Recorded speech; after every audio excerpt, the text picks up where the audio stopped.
siya. Okay.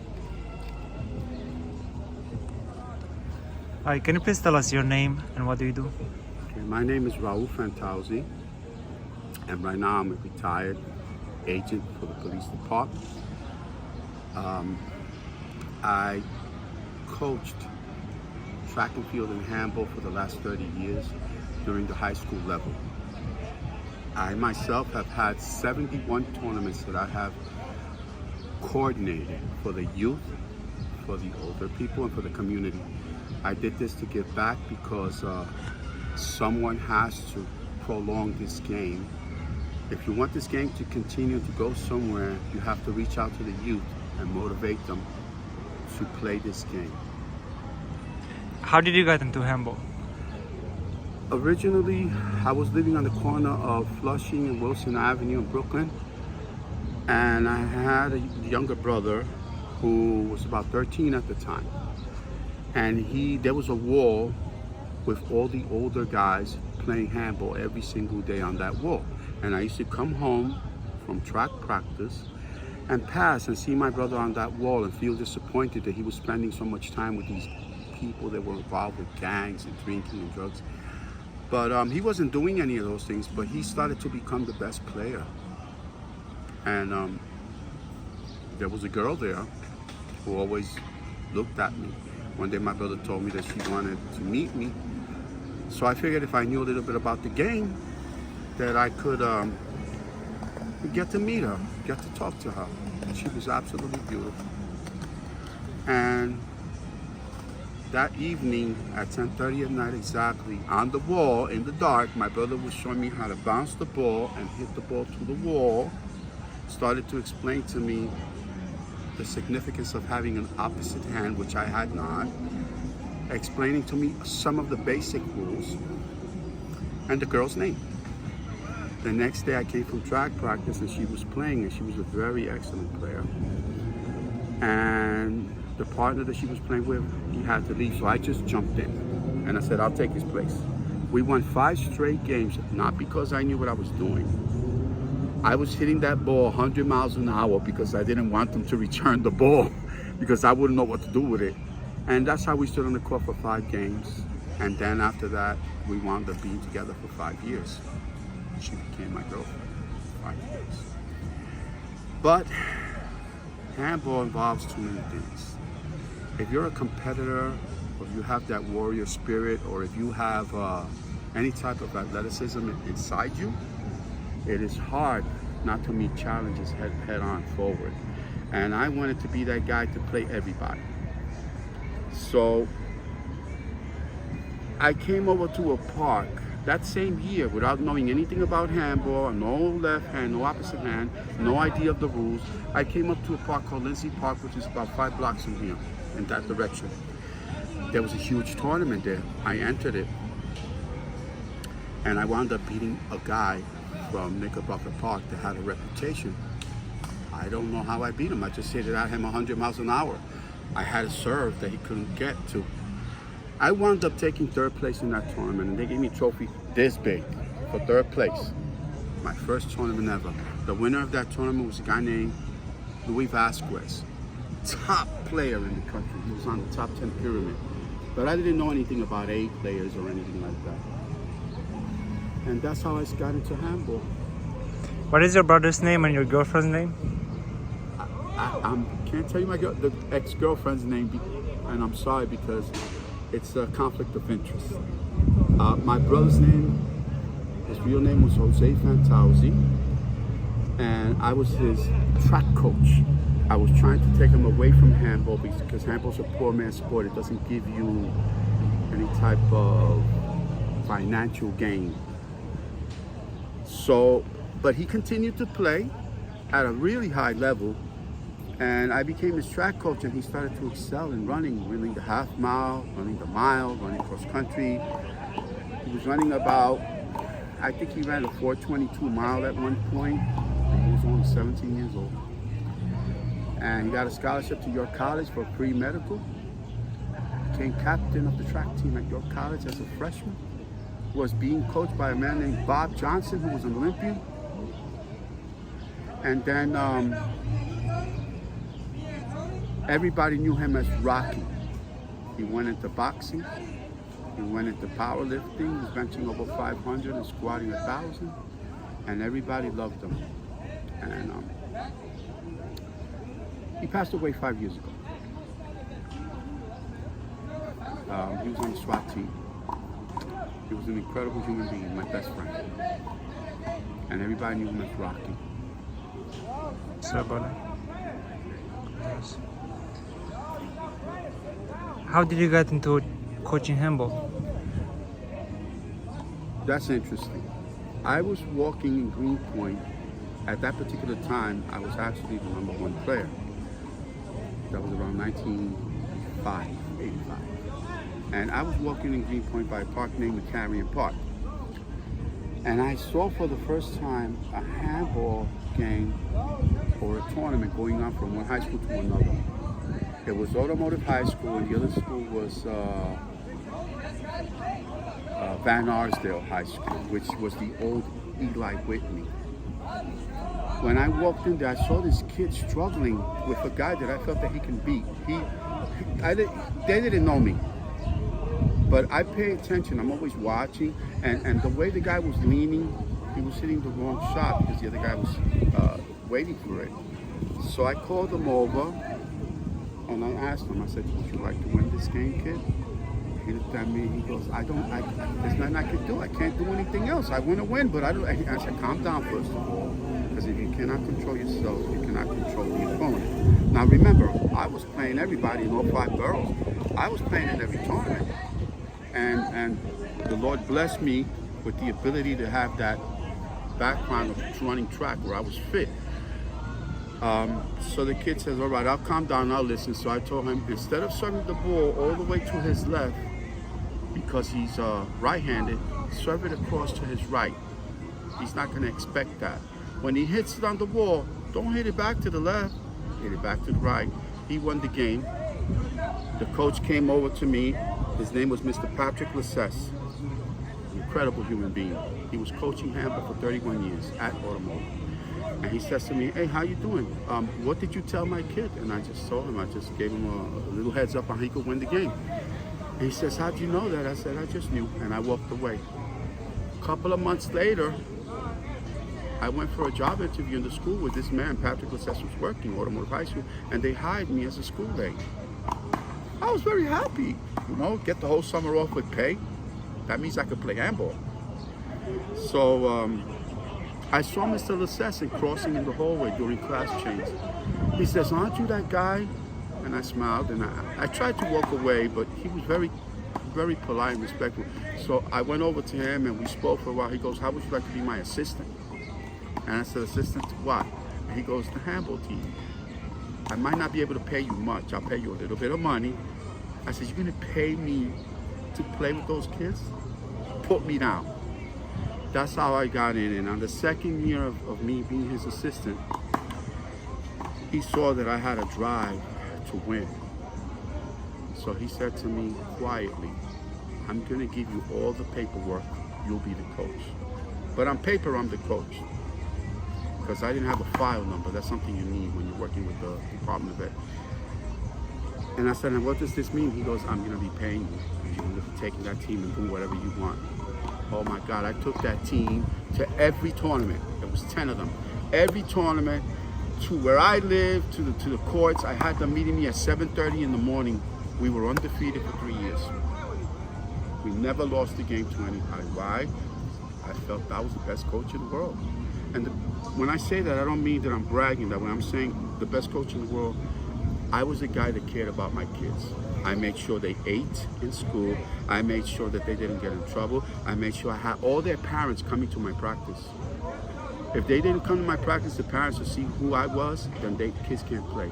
And I made sure that I involved police department, guidance department in the school, assistant principal, fire department, EM. I involved everyone, because these kids, in order to be structured, you can't do it alone. And then once you're doing something that seems to be correct, people will always try to blame you for something. So me having all the parents and having all the people in the community, it was a plus. that was the first time that I experienced, it was an inner passion, a love for what I was doing. Because every job I had, I didn't like it. I just did it because I had to work. But this job, I loved it. I couldn't wait to get there, see my kids. And I made sure they got uniforms. I made sure they had enough gloves. I made sure everything, you know, and that's how I got into coaching. Are you coaching now? No, I'm retired from the job that I was doing that I did for 32 years, which was agent for the police department. I was doing also something called gang intel, but I can't really talk about that. But there are some grown-ups that I coach, yes. There are grown-ups that are trying to come back to this game. And there's a couple of youngsters that I coach. They meet me somewhere in a park and I help them train. I give them theory a little bit. I give them drills. I have them play each other singles. I tell them what's wrong with their game, how they can improve. And they're very happy because nobody else cares. And I don't charge them a dime. I don't charge them a dime. I'm gonna always be poor, but that's okay. You see, God has blessed me, Joe. God blessed me with the fact that I can do this and I'm still alive. If we are to organize handball clinics, so what would be the approach to get the most out of it for everybody? There must be drug testing. There must be respect for the game and themselves.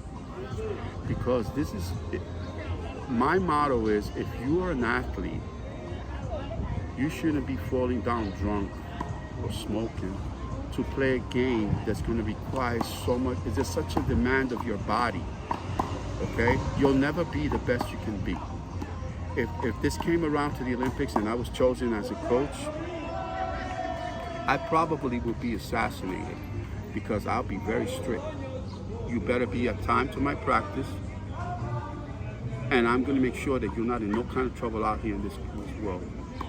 And I will involve everyone. I will involve people that I have friends in the police department. I involve people from all walks of earth to help me to structure this.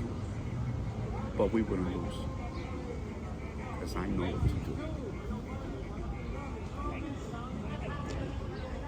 What can you tell us about your experience as a policeman? As an agent. An agent is, when Giuliani was in office, he wanted all law enforcement to come together, and school security became school safety, and that school safety became agents by going through their academy and, you know, and our academy, and having actual people from the training program to come and teach us how to properly arrest, do searches, go to central booking, you know, everything a police officer does, we were doing, but we were not allowed to have any type of weapons within the school. So it can be a good thing, but it can be very stressful, because sometimes you get caught up. Let's say, for example, you see a kid who's not eating every day, you feel bad because you don't know he's from a single parent home. And you call them over and you make sure that the cafeteria in that school feeds that boy on the strength of you knowing the people in the cafeteria. Because a lot of people will say, hey, yeah, we got to get together, we got to do for the community, but they don't do nothing. I was doing something. And when people see that you're helping that kid, when people see that you are interested in the welfare of that child, they're going to look at you and they're going to say, what's going on? Why is he doing that? Why is he so close to that kid? Why is that kid always looking for him? Why does that kid only respect him? Because he respects the kid. And then you have in our department something called fraternizing, which is if you get talked too long to a kid, no matter what building, what school, you could get written up by your supervisor. They call it fraternization. You're not supposed to have that kind of time with the kid. But me being a coach, which was my second job, it kind of conflicted a little bit, but a lot of people knew me. The director knew me, the captain knew me. I knew everybody in the organization. So they used to look at me and say, we know what you're doing.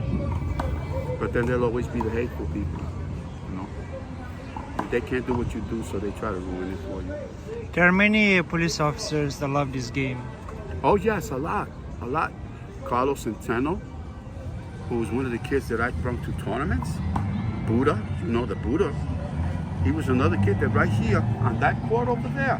He approached me when he was 13 years old. And he says, I said, come on, you want to play with us? He goes, nah, man, I'm not good enough. I said, come on, how are you going to get good? He says, I would like to be like y'all one day. So he came over and he started playing with us and he became the guy, Buddha, Louis Reed. He became a champion. The guy was phenomenal, you know? And he teamed up with Carlos Centeno, who is like more than family to me. And they became best friends. And they helped me to learn this game, Big Blue, with a guy named Lefty Angel, who was the best player here. And another guy named James Rivera, who was the inventor of something called the pop serve, which people don't do anymore. They don't know how to do it.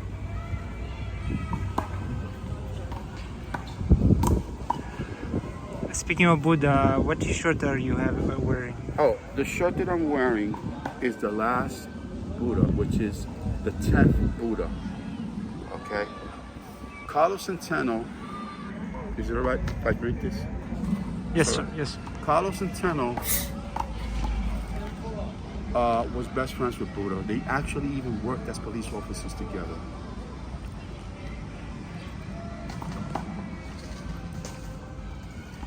Okay? And they became national champions. When Buddha passed away, it was a terrible accident. I'll never forget that. They came to my house and they told me that he had just died. I could not believe. I was just talking to them. They used to come to my house. They used to sit and eat with us and laugh with us and watch videos in my house. And they knew my family. Everybody used to come to my house. And I had just been with him the day before. And it was a real hard time. Carlos, who was his best friend, and they used to go on vacations and trips together. But mostly played handball very, very well together. He really felt it, so he wanted to do something in memory of his best friend, Buddha. So he started the Buddha tournament. And it turned out to be the biggest tournament in handball. You know, it was doubles. And each year they had a shirt. You know, I was a head vet for a while. He would call me on the phone. I'd go, I help him ref. You know, I just was with him. That's one of my closest friends. I love Carlos. He's in my heart and my family's heart. And his son Devin too. I love his kid Devin. He's a wonderful kid. That's how that came. That's why I wear the shirt. You know, I have all the shirts, and I have even different shirts of the Buddha. I have things nobody has about the Buddha. You are one of a kind enthusiast, one of a kind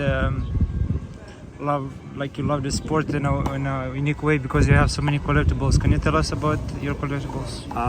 In 1983, I made my way to West 4th Street by a guy named Carlos Lorenzana, who was the original Iceman. This guy was my idol. I hated him and I loved him. He tortured me 10 games a day, singles. I was like his personal caddy. He'd ace the ball, I'd run over and get it, throw it back to him so he could do it again. I could not beat this guy. Maybe a year later, I won maybe 1 or 2 out of 10, and he took me to West 4th and introduced me to the world of competition. That's where Luis Vasquez, the first guy I met, the first England, and all the best players from all over the country were there, and from out of the country, they were there, the best. And this man named Dave Andre, he was smart enough to be a handball coordinator, and he had 5 or 6 different tournaments a year, right? He would put the results down, type them up, because he was a child psychologist. He had written 1 or 2 books on the psychology of children. He also played tennis, but he played handball a little bit. He was already a little older. And he came up with a plan of categorizing the best 10 players in the country. So if you did good in his tournament, you possibly might make the top 10 list. Like Buddy Gant was number 1, or Angel Marquez was number 1, or Carlos Lorenzo was number 1, or Wilson Polanco, even Luis Vasquez. I mean, if you won the tournament and you beat somebody that was on that list, you take their spot, they move down the spot. And that went on for years. The most important thing for us poor handball players was to get on that list. My first year in competition in West Fork, I became the 8th best player. I was more happier than if I went to the Olympics. More happier than that. And then, how did I get into collecting? Dave Andre used to write the results of the tournaments and who made the pyramid and who won whatever. I used to go to different parks and paste it on the wall with some Elmer's glue so everybody could know. There was no internet, no phones like this, no nothing like no YouTube. And if you were on that top 10 list, you were famous amongst the poor people. Because I used to walk into parks that I didn't think anybody I would know there, and they used to come over and shake my hand and say, "How you doing? You're Raul from West Fork, right? You on that trip?" Things like that. So sometimes Dave Andre would write the results, come to the park with 20 sheets or more, and he would give them out, and then the guys would just throw them to the side after reading them and leave them on the bench. So I started picking them up and putting them in my bag. And those same people that did that are now begging me for those papers that they threw on the floor. They're not going to get it. Right? Because if Dave Andre went through all that trouble to do that, and you take it and you throw it on the floor, excuse me, then you're disrespecting not only the game yourself, but this man. So I started to collect little things, you know. I remember my idol. Love this guy, you know. My idol, Carlos Lorenzo. His real name is Lorenzana. I used to come home really mad. I didn't talk, and my wife would say again, "You lost to him again, Ryan." First time I won, you know, I beat him in the game at Bushwick. I went home and I was happy for months, for months. And my wife, she was happy that I was happy. When it was a sunny day, my wife used to wake me up, go to the park and practice because she got a tournament coming. Nobody does that. She did that. So when Carlos won the Nationals, he used to go to my house, right? And I used to go to, I tell you, I hated that guy, but I loved him. We used to go to the movies. We used to build models sometimes together because he was into building models. Me a little bit. And we did a lot of stuff together. Okay? And one day, I'm in his room talking to his moms and his dad. And he goes in his drawer, he pulls out his drawer, and he takes out his national medal. And he says, "Here, man, this is for you." And he gave me his national medal. What more can you ask for? My idol is giving me his top win, you know? So I took it, I made him sign on the thing, you know, on the ribbon, and I put it in a frame with a little bit of velvet in the back and a little picture of him and a story about him, a little story. That's on my wall for the rest of my life. And then later on, Emmett, I'm sure you've met Emmett. Emmett was a true champion. He brought Big Blue to West Fork. Emmett won the Nationals, was in West 4th Street, came over to me, he put it around my neck, he goes, "I want you to have it." Why he did that, I don't know. We were rivals. I don't know why he did that, but that gave me an admiration of that man. And I always thought that Emmett was a true champion. He will always be a true champion of the sport, and he should be in the Hall of Fame because he brought this game, Big Blue, to West Fork. Then it started happening with other people. People giving me things, you know, like, "I understand you collecting stuff. I don't want this. This don't mean nothing to me." I said, "Can you sign it?" Sign it, take it home, put it on top of my thing, like a mantle thing like that. Then I went to an event in 102nd and 2nd, and Robert Sastre, you know who he is, paddleball champion. And they came in, they won the doubles at the Nationals. You was there, right? Coney Island? He played with Willie Polanco, right? Me and Robert Sastre went to a tournament, not together. I didn't have a partner. And I looked across the way and I saw him over there standing, and I went, "Do you have a partner?" He goes, and he looks at me, he goes, "Do you have a partner?" And I went, "No." He goes, "Yes." We wound up winning that tournament. Man, I'm gonna tell you, that was one of the, I don't play big ball, this Big Blue well, I never did. I had a couple of tricks, but you know, we wound up winning, playing 5 of the hardest games I've ever played in my life. And as soon as it was over, the people there, so I was older than everybody, so they gave me a jacket, they gave me a shirt, they gave me money, a couple of $100, they gave me my trophy. So I gave it to Rob so he could autograph my trophy. So he signed his name on my trophy. Rob has always been an incredible human being. He's a very gentleman. That's what, and professional too. I've never seen him act out. You know, him and his sister Lily, God bless her. She's always cheering for her brother. I thought that was very honorable. And that's how I started collecting. As a matter of fact, I got a couple of things you want to see. Yes, please. First of all, this is a shirt from McCarrion Park. I want you to look at it. Can you see it well? Yes, I want to look closer. That's the front of the shirt. That's where I started my coaching career. And this is the back of the shirt. Okay? Yes. Now, we don't know each other well, but I have been in every tournament, and what I usually do is I try to get something from someone there. Like Willie Polanco gave me his, how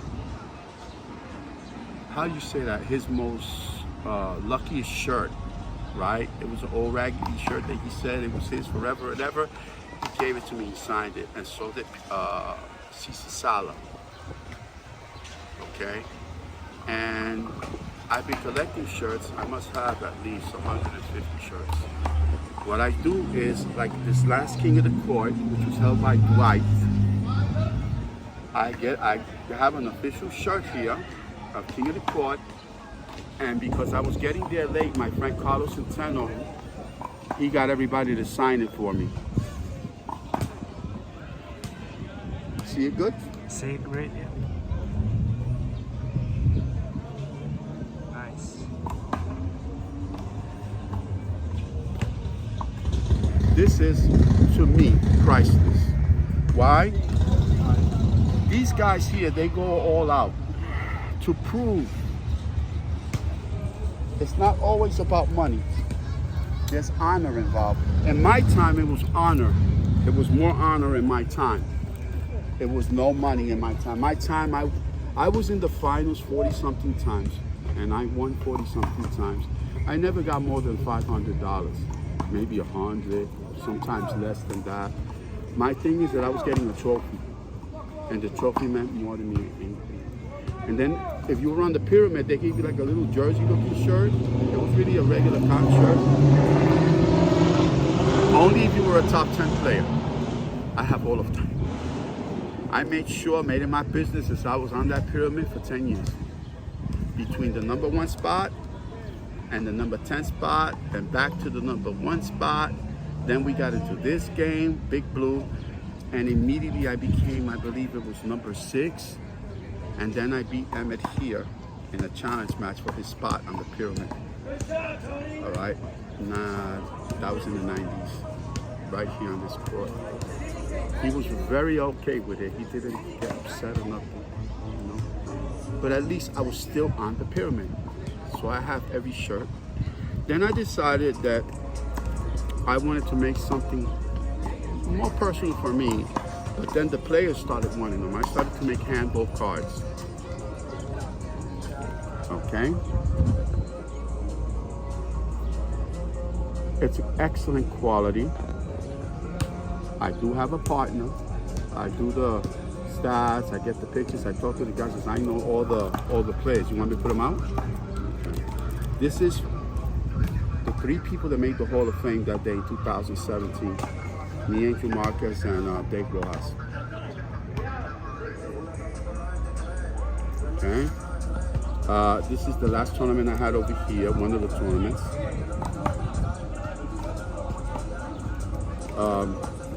This is the best player I coached at Van Arsdale High School. His name was Dennis Ortiz. We used to call him the Power. He has the school record, and see some of the stats on the back. Okay. This is the ball that I became the number 1 player with. This is what Buddy played with, Angel Marquez played with, Carlos Lozana, Spalding Handball. Now these are all cards done by me. Okay. This is my logo, the fan, the 2 and the Z. That's my last name, Fantuzzi. And this was my handball court for 20 years. It's my handball club. It's called First Serve. Okay? These are two of the greatest players. Ruben Gonzalez, which is on the left, who was one of the rivals that Buddy Gan. And the guy on the other side is Kit Candela. Candela means fire. And because with a name like that, you know he was an excellent player. Kit Candela. His real name is Marcus Commission. Good. This is Jose Olivencia. I've seen you speak to him a few times. Probably the greatest player that came out from Knickerbocker because of his longevity. He's been playing for many years and he's always kept relevant in this game. He's still competing. He's over 55. He's in phenomenal shape. And he dresses the best. He's very professional. And not only that, he's been very kind to me for the last 40 years. Jose is to be honored. I believe that if I get a chance to vote, I'll vote him into the Hall of Fame. And if not, I'll make one up for him. This is Carlos Centeno. Looks different, doesn't he?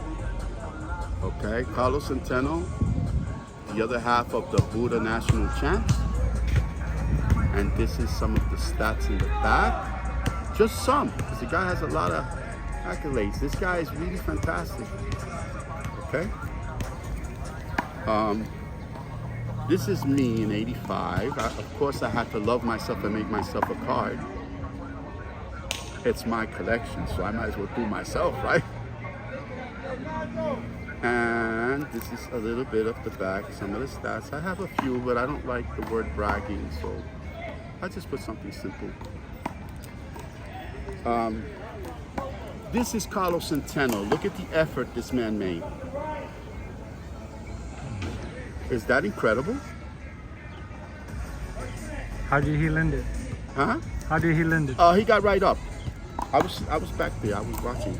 And this is one of the legends of handball, Steve Sandler, who has about 15 national titles.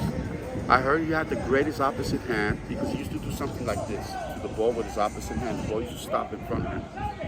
Steve Sandler. Before he passed away, he signed a couple of handballs for me. To me, I found him a very nice guy. I don't know, and I don't care what anybody says. You know, I try to be the same with everyone. But Steve Sandler, a fantastic handball player, probably the best. But I don't think that he could have beaten Buddy Gan. Buddy would have beaten him. Got it? This is just some of my collection. You know, I have several thousand pictures that I sleep next to because I don't want nobody touching them in boxes and folders and binders. I have sneakers signed by Timbo, by David Velez. I gave him the name David the Favorite. I gave him that name. But from Tabo, from, oh my God, so many people. I asked for their sneakers, but they busted up and they don't want them and they signed it to me. I also have shirts. Pee Wee, you know, something that Pee Wee did, his name is Uber Castro. I have to say this, whether you edit it or not. Pee Wee won the Nationals a couple of years ago and I was standing in the back. Of course, in my heart, I wish that I could play. I would wonder how I would do against these guys when I was at my best, you know what I'm saying? But we all have to face reality, you know. You had your time and it's time to step off. Either you get back to the game or it's just fade away. I decided to get back and I gave back for 30 years. So when I'm sitting there looking at Pee Wee with that fantastic serve, he winds up winning the Nationals. And that particular day, they gave out a medal. I'm sorry. They gave out a gold ring. It looked like a white gold ring, had like a red ruby on it. In a nice little box. You know, I had never seen them give out things like that. You know, he gave me his ring. He signed the box and he gave me. I almost passed out. And he was so okay with that. What an incredible person, right? And he signed them. I'm sorry, one more time about the plates. Huh? One more time about the plates. Oh, now? Yes, please. He came over to me. He gave me 2 silver plates. They were, first place, like they do in tennis. And he signed them with a beautiful blue marker, and he gave them to me. That was really nice of him.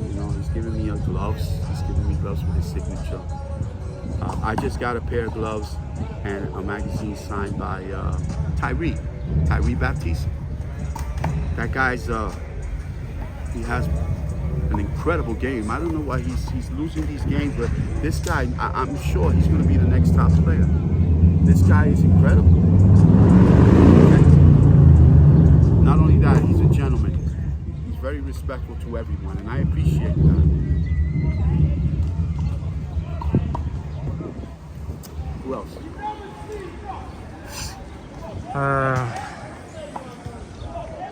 I'm sorry, let me collect myself, please. You said you had negative things to ask. I heard online, I just got online a message that back in the days, black and Hispanic people were not let in the parks, and they started shooting their way in, like they started protesting. In what? Handball? In the parks to play. Me coming out of Bushwick, I experienced some of those things, and me going to every park, because I never had a problem with anyone, thank God. But when you have animosity, it really doesn't involve handball. In handball, you have ego. And some of those people that have egos, they sometimes a lot of times they make poor decisions. But to shoot out, no. There's no shootouts over a game. People have died in the handball court, and people have died or gotten in shootouts because of other reasons. It could have been drugs, it could have been somebody talking to your girlfriend, it could have been anything like that. But handball there's not that kind of negativity in the park. Not for handball. When you go out to play handball, you go out to release stress. You go out because you want to see your friends. You go out because you want to see who the next best players are. So when you walk in there, you're not walking in there with anger and hatred. You're walking in there to partake. Now, sometimes you do have 1 or 2 people that they clash. They don't agree with each other's opinions or whatever. But that doesn't lead unto no shootings. I've been to every tournament. I can't say that is so. Maybe some controversial questions like how is racism playing in the game? Is it racism? Racism is everywhere. It's in the air, right? It's everywhere. And the handball court, you have to remember, right?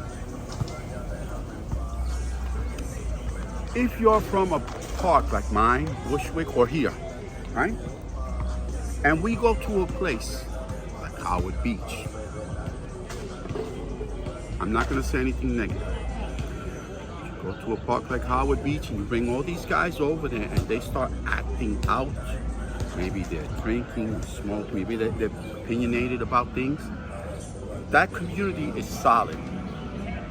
You don't want nobody coming to your area bringing any type of ghetto mentality or screaming, especially if your family's there, your children or whatever.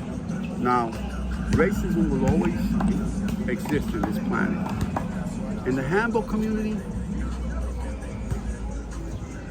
there is some racism. I used to go to Howard Beach and play with these guys that were priests. I used to play with mafia people. I used to play with the gangsters up there. I never had a problem. But now if you come with a crowd and they start acting up, just like in this park here, right? They always see arguing with each other. But if someone comes from another park and they act out, they're gonna have a problem. Because these guys are united. They're like this. It's like a family. Every park is like a family. But I don't see racism as being anything big like that, not in the handball community. You will always have somebody from Ireland, like Killian, who's an incredible player, right? Come down here and people will be rooting, not for Killian, they'll be rooting for their own. So maybe he'll see that as that. If we were in my place, it would be different. Yes, that could be possible. Everybody has their heroes, they admire certain people. It's not about racism in handball. It's not. I don't see that. Unless you cause that. What do you like about handball? The positive stuff. Positive thing about handball, the kind of people that you meet during the years that you play. I had a lot of rivals because I was a new guy. And I did some things in 3 years that people didn't do in 20. So naturally, they kind of like, some people hated me for that, right? But I always treated everybody the same, like I'm treating you, respect, kindness, you know. That's what my parents taught me. But if you notice, you go to YouTube and type in my name, Raul 49 Park, and you will see what happened here in the last tournament I held here. I had a couple of hundred people show up to support what I was doing with the community, the kids, the adults.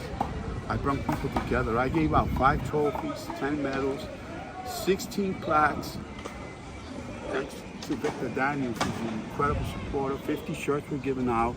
And this gentleman called Kechevere, who owns a chain, a few restaurants in the Lower East Side, $800 like worth of food. Everybody ate.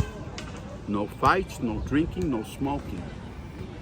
Excuse me, that's what I told these guys the day before. And they respected it. And it turned out absolutely beautiful. Older people, younger people. And it was the first time they ever had a 7-point tournament. Only 7 points. So if you played somebody, you have a chance to win because it's 7 points. You win, you go to the next round. Then I had a consolation round where there was, if you lose in the first round, you get another chance to all the people who have lost in the first round to play it out there.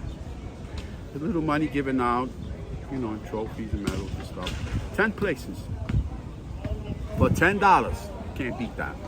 That's called giving back. Before we move to next, when you ask players to sign, how do they feel? Like how do you feel like when you? They feel important. They feel.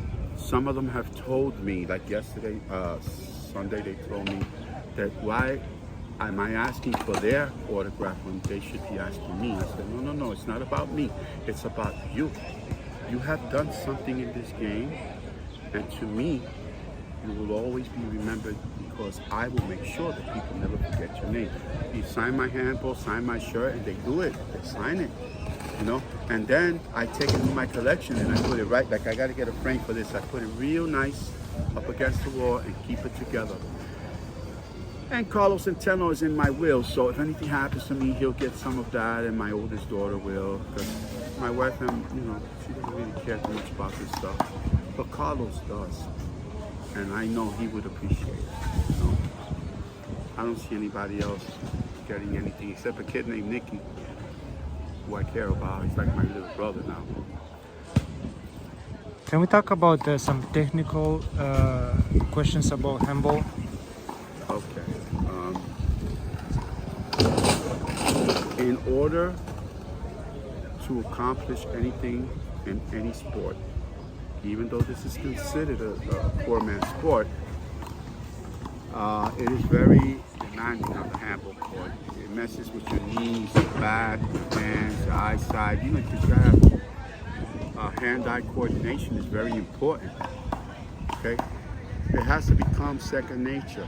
It has to be to the point where you can glance at your opponent just like that. That's all you need, and you know where he's going, and you know where to hit the ball.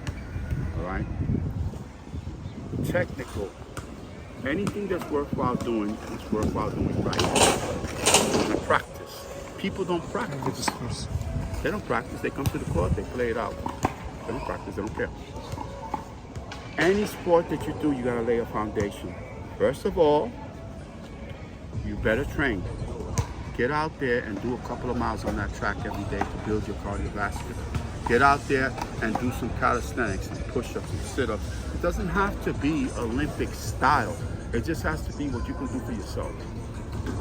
Then you go to the park by yourself like I used to do. Take the ball, hit it to the wall. Throw it up, hit it to the wall. Do it with both hands. Over and over and over for an hour. It makes you consistent.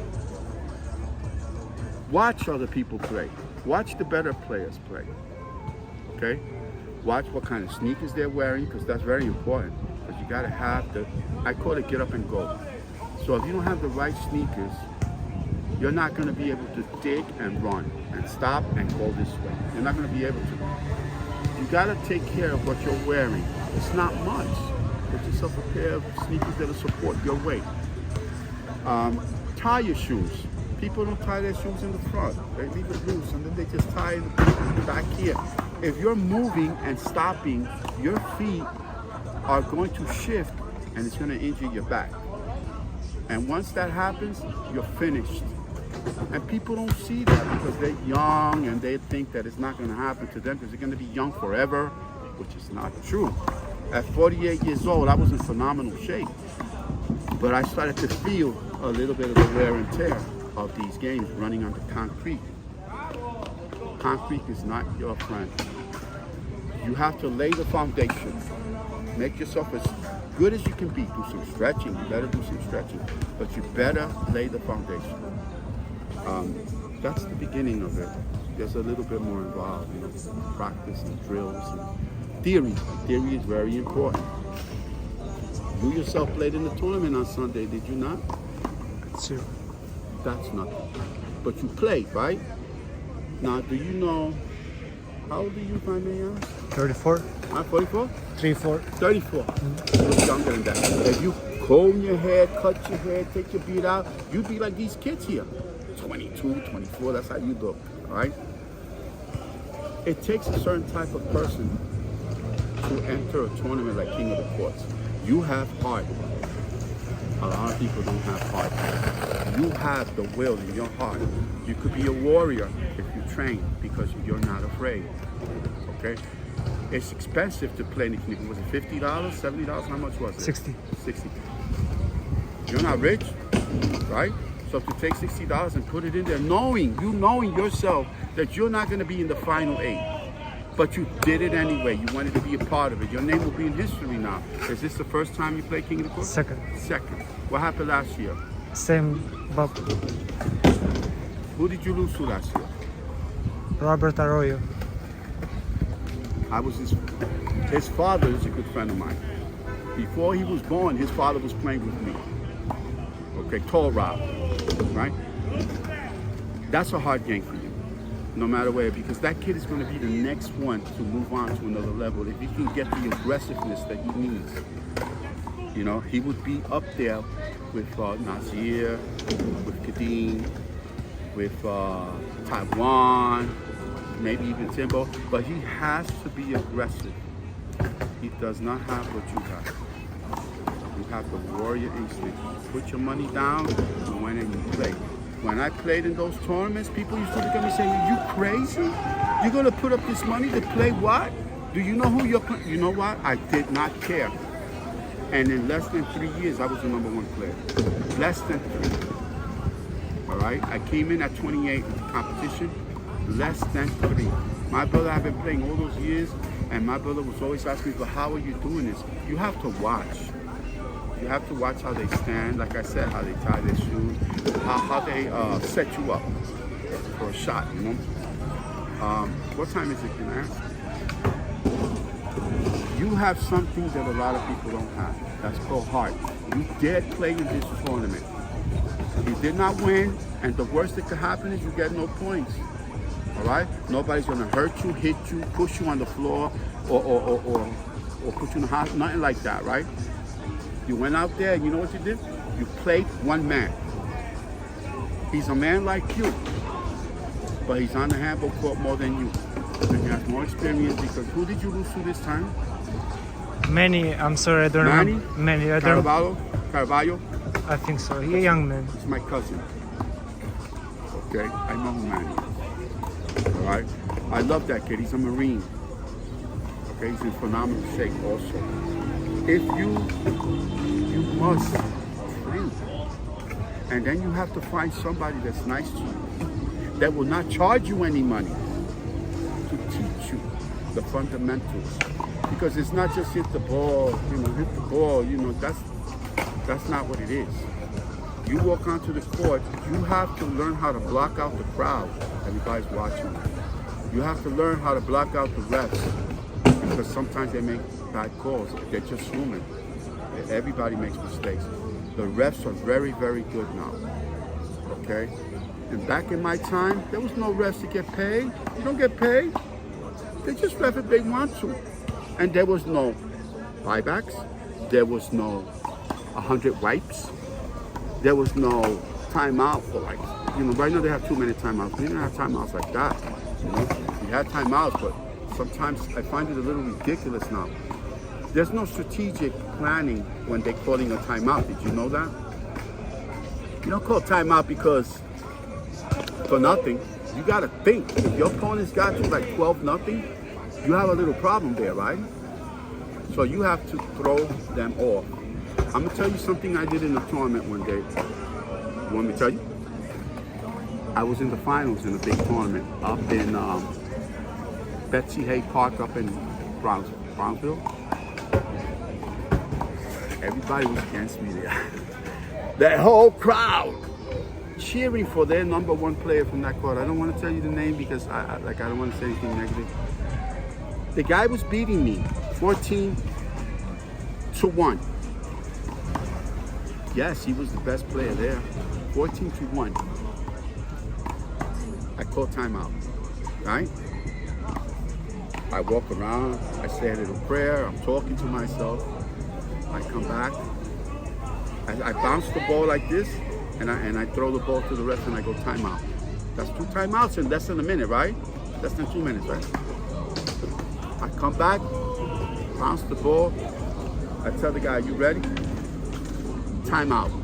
3 in a row. I won that game 21-14. All right, 21.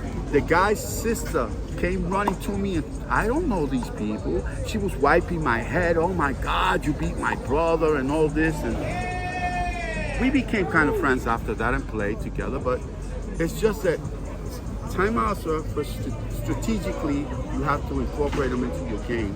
Not just call it for no reason, because you wanted to wave at your, you know what I'm saying. You have to use them. That's my theory of the game. That's one of my theories. And when you come on a crowd like that, nobody's your friend. Your opponent is not your friend. You're in there against your number one enemy, and you have to play like that. Like every point is point game. You have to make believe this is it. I got point game, and you have to get that point. You get that 1 point, you improved. Against Robert, it's going to be a while because Robert is an excellent player. And he's the nicest guy, too. I like Robert. He's one of my favorite players. But you have to start training where you block them out, make sure your clothes are good. You got to have something that's comfortable, You got to make sure your sneakers are good, that your shorts are good, any undergarments are fit you good, so you don't have to worry about what you're wearing, all right? If you have hair like long hair, you don't want it to be all in your face when you're going for a shot. Want to see what I looked like when I was playing? Yes, sir. There's a lot of pictures of me, but this is one talking about. Let me see if I can find this real quick for you. Are you learning anything? I'm learning a lot. I hope so.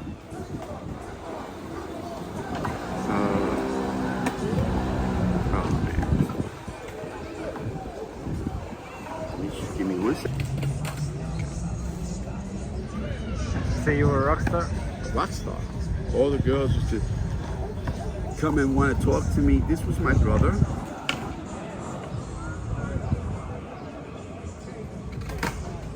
And let me see. Of course,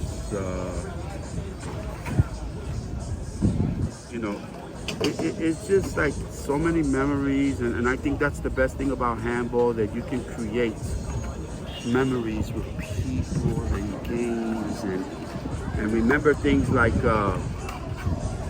Stash? Sure. This is Stash. He was phenomenal too. He played soccer for his team, for his country. This was me here. Look.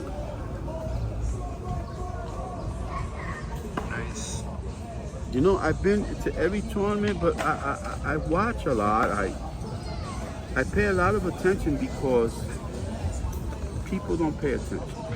You know, this was Buddha.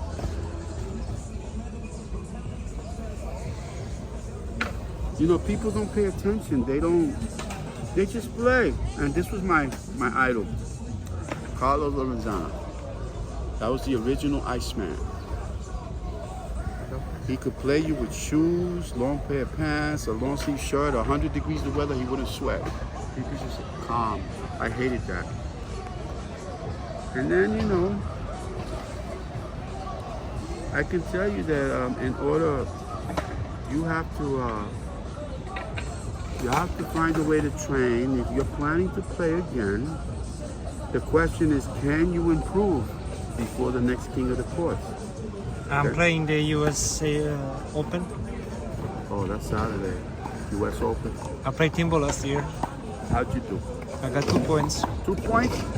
I had a rematch last week. Yeah? I got 2 points. Look, see, 2 points is good. You know why? That guy is incredible. He's consistent. He knows the game. You know? Another thing, see, this is no good for you, but once in a while, you know, the sugar, I guess, it gives me a lift. But you have to find things to eat that are going to help you. Are you smiling at me like you're not doing that? You have to, if you make some smoothies, you have to take some vitamins and all. I believe the vitamins are very important.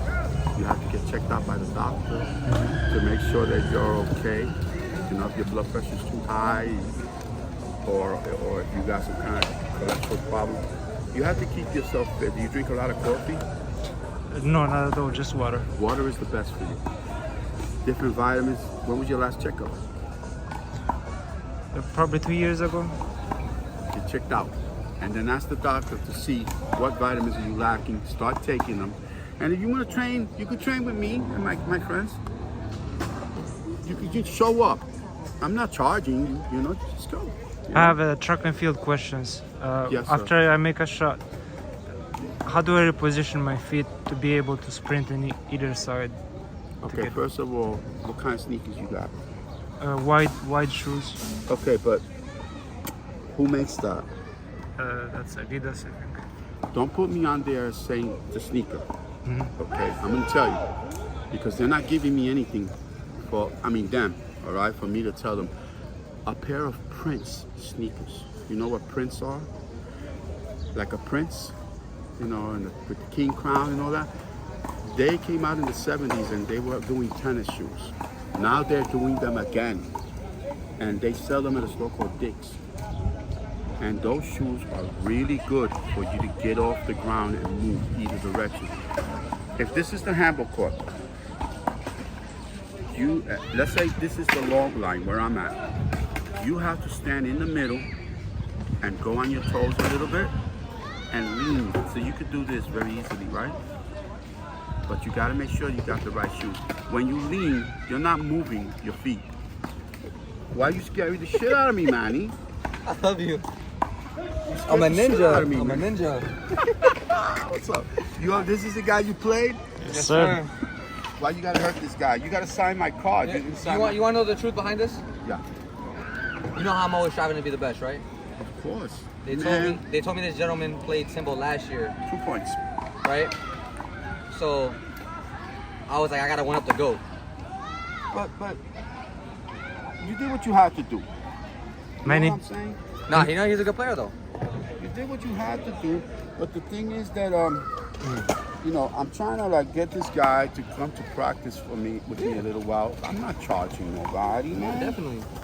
And he could benefit from that. Oh, 1,000%. And then whenever you see me, we could play some games, some tips, whatever. I just want you to sign my card. And we have some fun. You know what I'm saying? Please, God. I put the card in here. I said, man, he's coming to the park. So you think Timbo is the GOAT?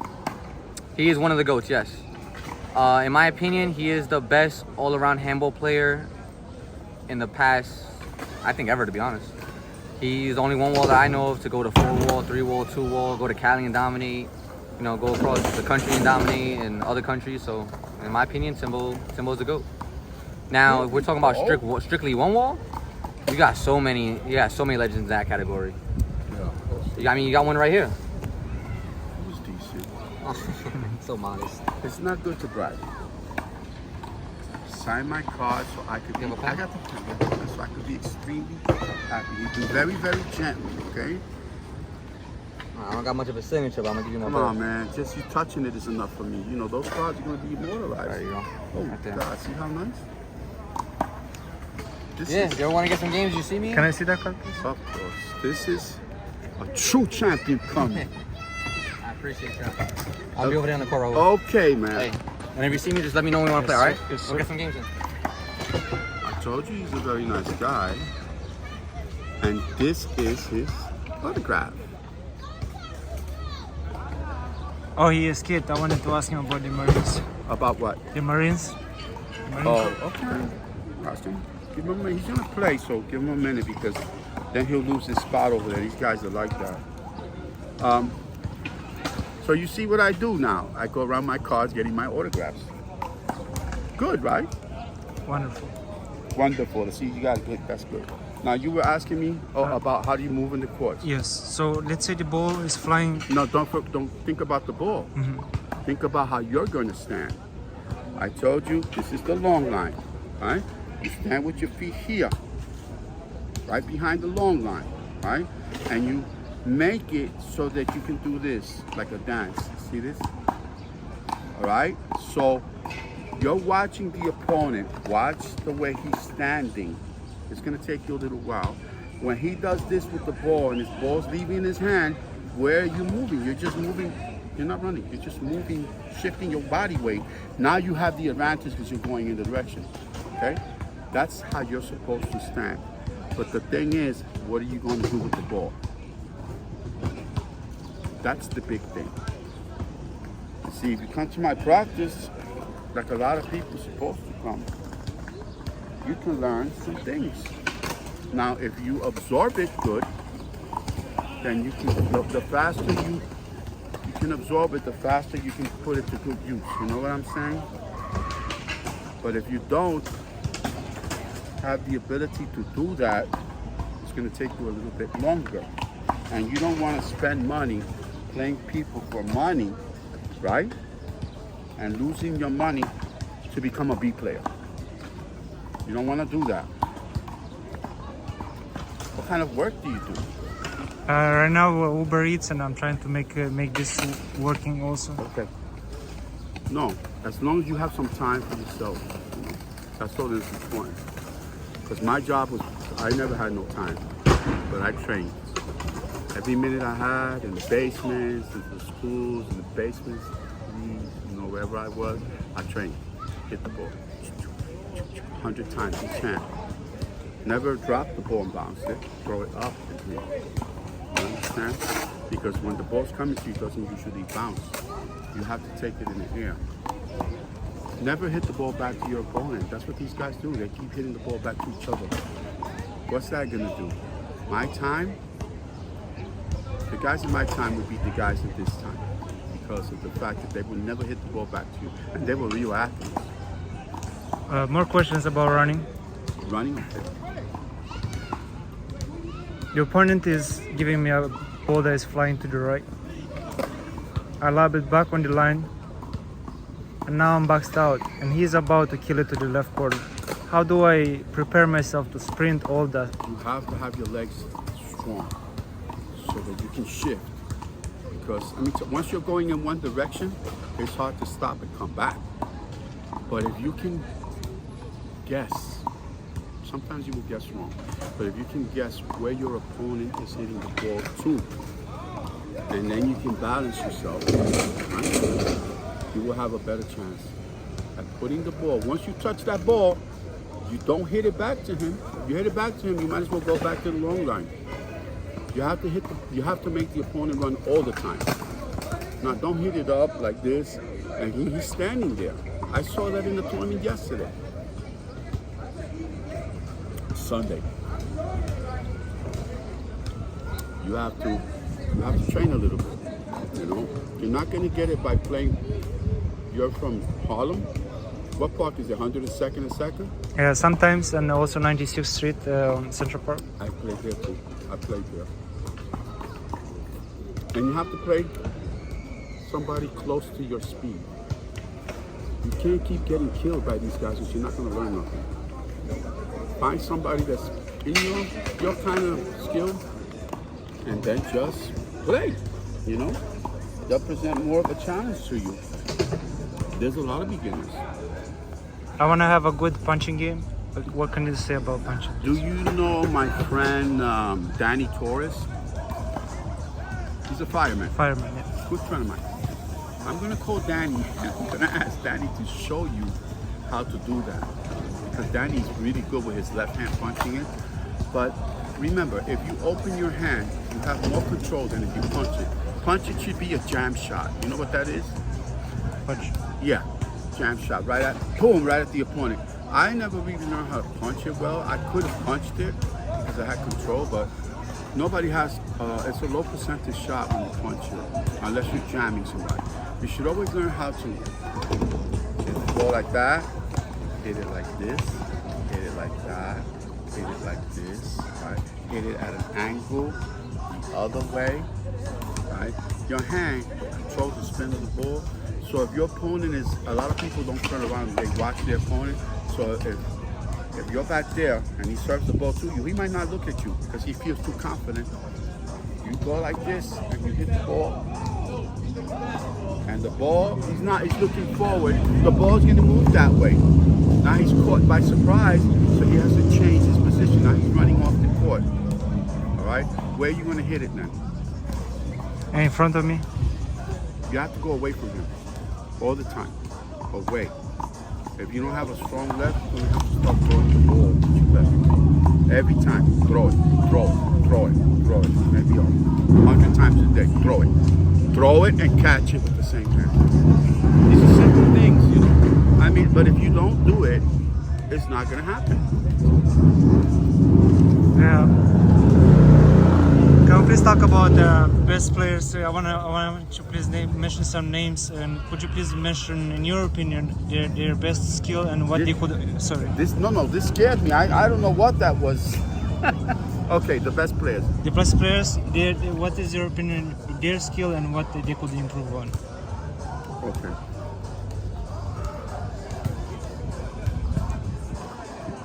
All I do is watch. I can no longer play anymore, but I incorporate it into the training that I do for other people.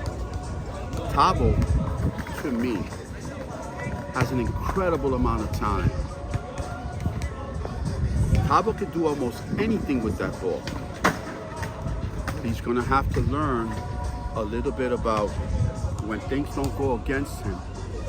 When things go against him, a call, a crowd, maybe something, he needs to be able to channel that back into the game instead of turning around and letting it affect his equilibrium, the way his emotions are. Look at Gio. I think Gio has the greatest skill I've ever seen in handball. But Gio was one of my favorite players, and I love to see that guy play. I know him since he was a junior, high school kid, 15 years old. He played for Bushwick High School. Gio can do anything, anytime, any place, and I'm not even going to talk about his raw power. He has hands that he could have done well in my time, okay? Because he could do anything. One time I took a chair and sat in West 4th Street, right in front of the handball court, sideways, and he hit it right in front of me without missing. He did like 400 and something hits without missing. Right in front of me. Since that day, I said nobody got any skill like that. But again, with Gio, sometimes things don't go his way. Sometimes people favor the other opponent. Sometimes maybe they saw a shot wrong, or maybe they just don't like him. Maybe, you know, because you can't have everybody like you. And his emotions get the best of him. If somebody makes a bad call on him, his whole game is destroyed. You know. And I hope he gets it together before he gets too old to make a difference. Because right now, he should have been king of the court last year and this year, and he should have been winning in all these big tournaments because nobody has skill like that. Okay? Timbo is one of my favorite players. So let's get to the emotional part about it. He gets upset. Once he gets upset, he's arguing. The argument throws off his game. And if he could just contain that, nobody in this galaxy could beat that guy. And he needs to develop a better serve because he just hits the ball back to the wall and the opponent gets it and then he does something with it. But if he had a better serve, he could make some points on the serve. Tavo has a serve, powerful serve, punches the hell out of it, but it goes one way, to the left. In my time, he would have a difficult time playing any of the guys I played. Don't forget it. Especially playing Carlos Lorenzo. Somebody sneaking up on me? Especially Carlos Lorenzo, because Carlos Lorenzo never hit the ball back to me. Angel Marcus would destroy that serve. Buddy would play with him. And I admire Tavo because he controls himself better than anyone. Just like Taiwan. Taiwan is an incredible guy. Taiwan is the golden child. You just don't get a name like that because you play handball. I've seen Taiwan do some incredible, amazing things. Taiwan has the least amount of things that are against him. He has everything going for him. He can move, he can run, he can shift. He has great opposite hand. And he doesn't let the crowd bother him. He's just like, and he knows when to calm down. He does this when he needs to calm down, right? Who else do you have out there now? Kadeem. That guy has all the talent in the world. And because he's so tall and he's focused very well. But going away for almost 4 years in the armed forces has taken a little bit away from his game. That's to be expected. Kadeem just needs to practice, that's all. And he'll be back right there. Because he's there now. Do you know who Ray Boss is? Yes. I know Ray since he was 13. He used to play Tompkins Square. Ray always had that skill. Then he got taller and he got stronger. He could be a contender here.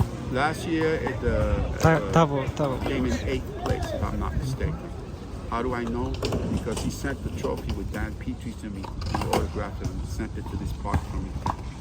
Ray Boss, a nice guy. I really like Ray Boss. Incredible hands.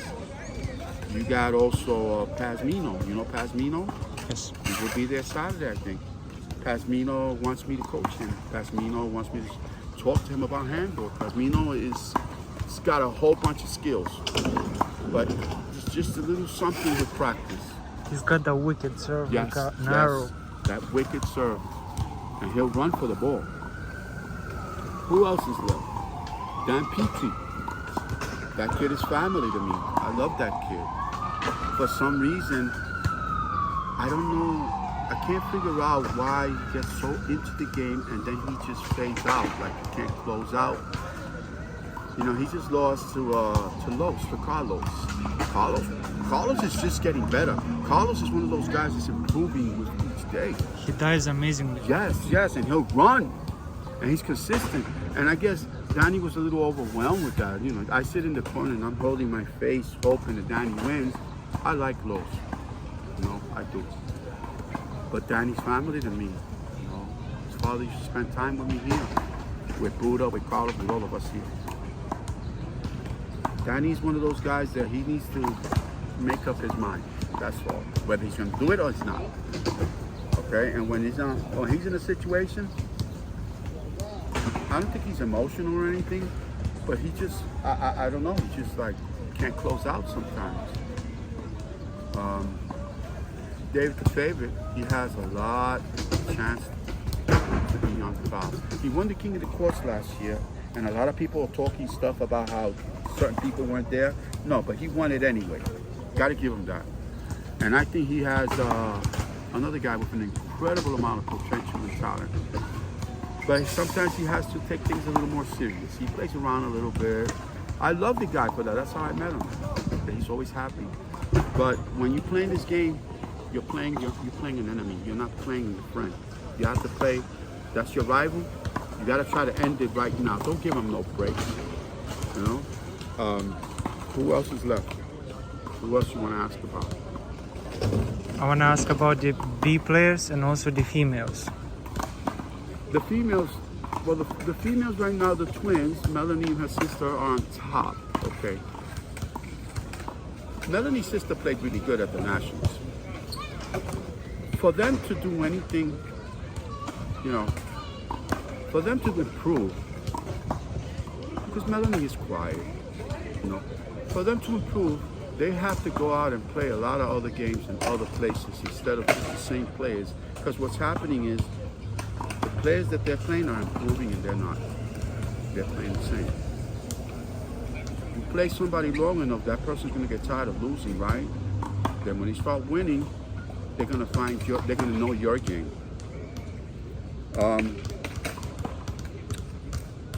You know, Daniela and Jenny Q, one of my favorite teams.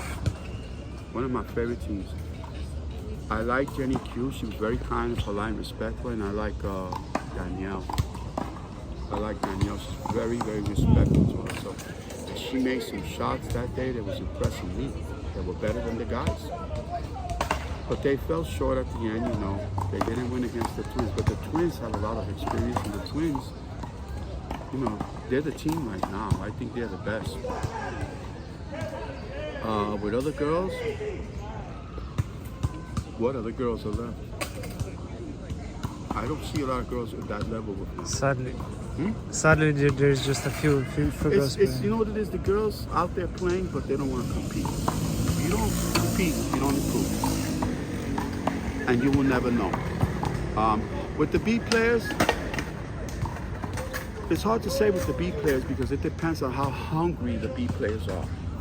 When you're a B player, you want to prove that you want to be in that category. But what happens when, of course, Dwight is the one doing this, right? What happens when you get your A card, all right? Now you go into a level where you got to begin again. Those guys are not going to hand you a championship. Now you got to play much harder to even place in those tournaments. And the B players, a lot of them are afraid. They're just afraid. They don't have enough experience. They don't watch, and they definitely do not practice. Because I go around watching a lot of people, they don't practice. They don't. If you don't practice, you're not going to improve.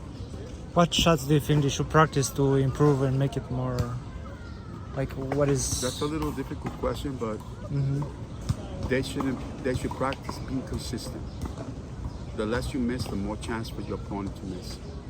Consistent, go and practice, hit the ball back to each other over and over. Don't play games like I used to do. Don't kill the ball. Just value. No killing. That will make you consistent. That will make you it would make you a better player and more of a chance. Now you could practice a serve, but what happens if that's all you have and they take your serve away? What happens then? Now you're at a disadvantage. You practice a serve, somebody picks up your serve, now what you gonna do? Mostly consistency is the most important thing, and conditioning. Condition your body and and practice being consistent. Just hitting it back to the ball. Nothing else. Throwing it with each hand 100 times. That would help you.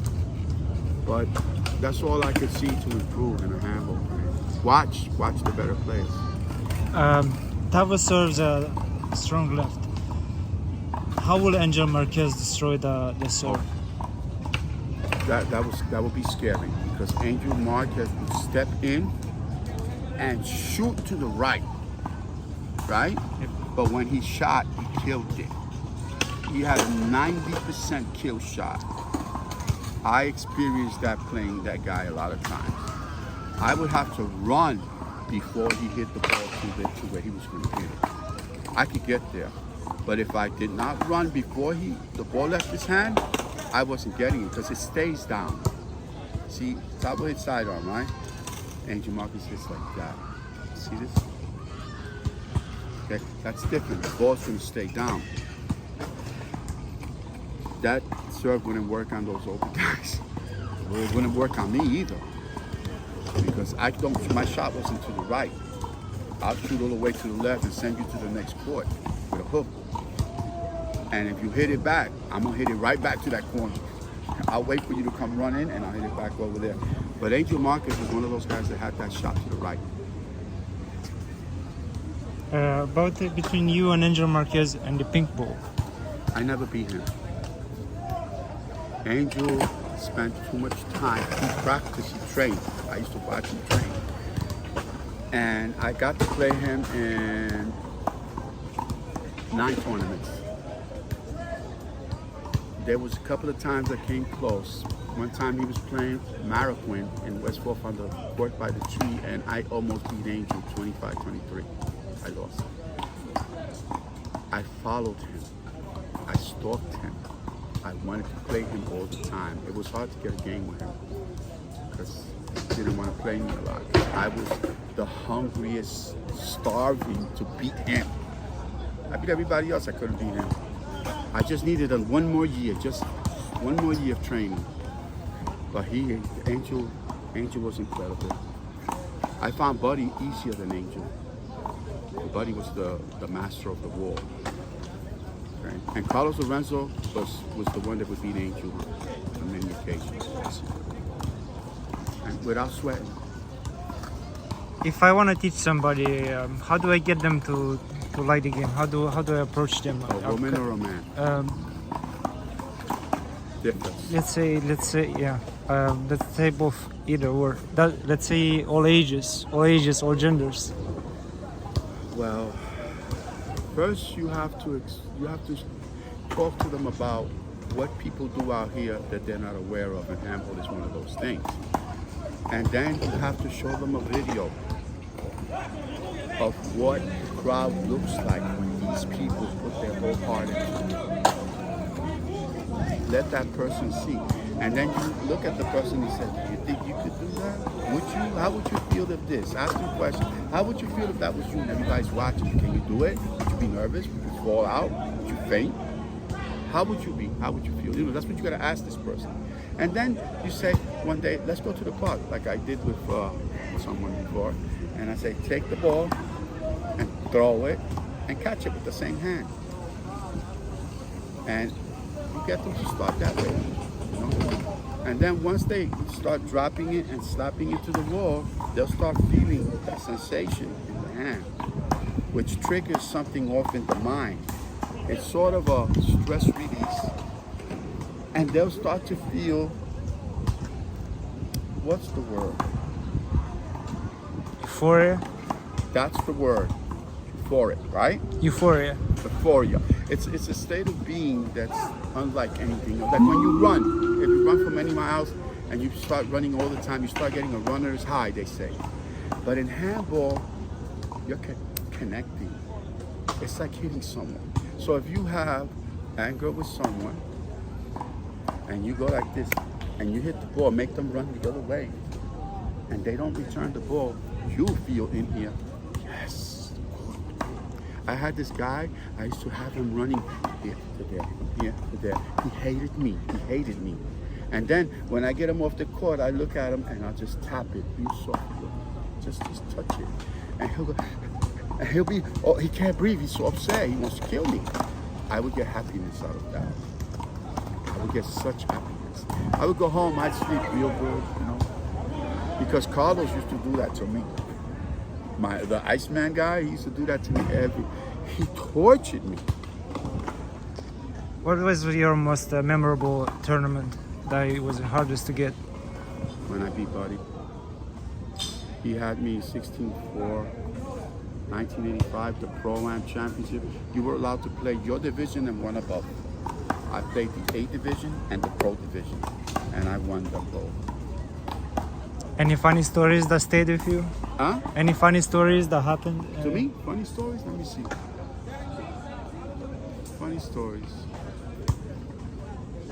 You mean in the tournament? In handball? Yes, there is one big one. I played with this lady in LaGuardia College one day against the national champions, Carlos and Buddha. It started out that we had no chance, but the lady can hold her own. And that day was one of the best times I've ever played. And Buddha is smashing the ball, and I'm jumping like this, and smashing it to Carlos, and he's smashing it to the girl, and she's putting it high on the wall, and when they hit it back, I take it off the wall and put it down. It was 23 up. We did not win the game, but it was 23 up. I felt proud to be playing with her against them. Those were my friends. I love them guys, right? But then Buddha comes over and says, picks me up, because I threw myself for the ball. He picks me up and he gives me a hug. Buddha now, right? He says, thank God you didn't win the game, because that would have been embarrassing for us, right? He goes, but I've never seen you play that great. You played great. And he gave me a hug. And I went home happy. You know? Because that's not supposed to happen. You're playing with a girl against the national champs. It's not supposed to happen. But I felt it. I felt it in my heart, you know? I never forget that Buddha said that. Tell us about your wife encouraging you in the sport. My wife has been the most phenomenal human being on the planet. She, as a little girl, tried to hit the ball a little bit where my brother played. Sometimes I'd see her there, but she was a little younger than me, so I didn't pay that no mind. When we got married, you know, I guess she saw how important it was to me. And she used to, you know, I'd come home, because I'd go to work, then I go to West 4th, then I go to the night courts in West 4th and play, and then I come home beat to go to work the next day. I used to get up at 4:30 to go to work. And on the days that it was sunny and that I didn't have to go to work, she used to go like this to me, push me, and says, get up, we have a tournament coming. She goes, you gotta practice. She used to go to the tournaments with me all the time. And it gave me that extra encouragement, but still there was guys that were very disrespectful, and I got into a couple of fist fights because don't talk to my wife. My girl, don't say nothing to her, we're gonna fight to the death. And everybody knew that, so they would respect her. Plus, I never did nothing like that to nobody, or to anybody, and I always respected everybody's personal thing. But when you're in a tournament, like I was in a tournament one time, and there was this guy that I was playing. He was from 4th Avenue. This guy was really good, and he was giving me a hard time, and he was beating me 19-16, and I needed to win this game to go to the finals to play Buddy. This was another tournament. And this guy over there was getting fresh with my girl, my wife, and this guy that was sitting on the side, he was not a good person. And supposedly he had a second-degree black belt in karate. He thought he was the man, you know. So when I looked over there, she went like this to me, you know, and I stopped. And now I'm calling timeout. I didn't want to call timeout. And I go over there, and I say, yo, what's up? You know, I'm not going to tell you his name, but I say, hey, what's up? What are you doing, man? Do me and you have a problem? Why are you disrespecting me? Why are you saying something about it? And he's laughing in my face. He said, you know what he said to me? It ain't no fun if I don't get none. One of us is gonna die, right? So I said, I'm gonna be nice. You know, black belt, whatever it is that you do, that's not gonna bother me. What's gonna bother me is when I put you in the hospital. So I'm gonna go back to my game. You're causing me to lose this game, okay? So stay away from my wife. You know what? The next point, he's 19 up. I look, he's got his leg over my wife's leg. You know what happened, right? I called timeout. And I took him and gave him the beating of his life. He had no chance. Black belt, that's not gonna work, you know? Especially I knew a little bit of self. You know, I'm not gonna say what I knew, but I did take care of myself a lot better than they did. I wrecked them, and then my wife felt some kind of way that she didn't want to go because he was gonna be violent, and she never went with me again. And, but nobody ever say anything to me about it. You know, nobody never messed with my family, my daughters. If my daughter comes here for anything, nobody says nothing. I might be old, but that's my family. And if you love your family, you go all out for your family. I'm scared that I might get killed because I can't take care of myself anymore like that. But that's a bad thing, you know. But she... One more time. Huh? One more time, please, what you said last? She was the reason why I won so many times that I was in the finals. Because she always encouraged me. Pushed me, you know, to do it. And I hanged out with people that didn't drink, didn't smoke, because I didn't do that stuff. And over here, it was a lot of people that were athletes, and I used to go all together, take them to the tournaments. And we used to go to the movies, we used to go to my house. I would record them playing a game. And then at the evening, we go to my house. We all get food, we go to my house. And I play it on the video thing, and they all there. As they're commenting, I'm recording them again. I had a lot of fun. I have over 800 games nobody ever saw. A lot of personal stuff, you know. I want to also know if you could please about your best friend, your brother, a story of your life that you remember. My brother was an excellent player, excellent handball player, but he didn't have encouragement from his wife he was first married to. She caused a lot of problems, and it started to affect that he couldn't go to tournaments, that he couldn't stay out, he couldn't go to parks. But he wanted to win a big championship, and he was at a B level, and I was trying to help him to move up, you know, into the A level. So we used to practice. We practiced a lot. There was a huge tournament that came out in Greenpoint somewhere, and he had an enemy there, my brother. A guy who was better than him, that was constantly being praised by everyone in the park. And my brother told me he had an enemy there and that he would like to go there and win with me as a partner. So naturally, I was at a level, but I trained. We went to the tournament and we wiped everybody out. My brother had a shot to the left, we wiped everybody out, right?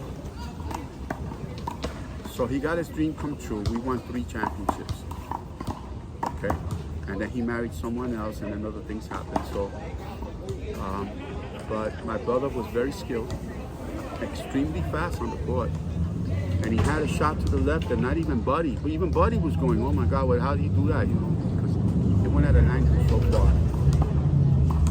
But everything he loved in his world was track and field and handball. And we were able to win those 3 titles together. I loved playing with my brother. That was more fun time than anything. It was like family, you know. My brother's with me, we will do good.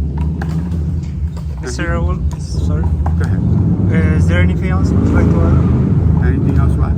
Would you like to add to our conversation?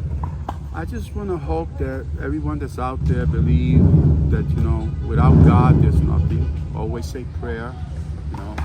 Try not to go to sleep angry at somebody in your home because you never know what's going to happen. And try to prepare for tomorrow because handball is not going to give you the financial status that you really need. You could always play handball, and if you do, respect each other. Respect the refs, respect the coordinators that are putting out the game. Carry yourself in a professional manner, like Jared Vale, like Tabo, like you know, guys like Pasmino and Ray Ball and Squiggy here, Alex Rivera. Carry yourself in a professional manner so that you can bring this game up. The cursing, the screaming, the bad mouthing, the negative things, that's not going to help. If there's a sponsor that wants to put money into this game, they're not going to if you can't contain yourself. All right, you get mad, I understand. Go off down there and scream. But don't do it in front of people that are, especially children. You know, children, they watch and they emulate. So that's the only way I see handball's going to come up, and I hope that everybody don't forget to say a prayer. Wherever you are, say prayer for your family, for everyone. Make everything a little better. Mr. Raul, it was an absolute pleasure, and I thank you very much for It's that. okay, man. It's okay. You can come to my practice. I will.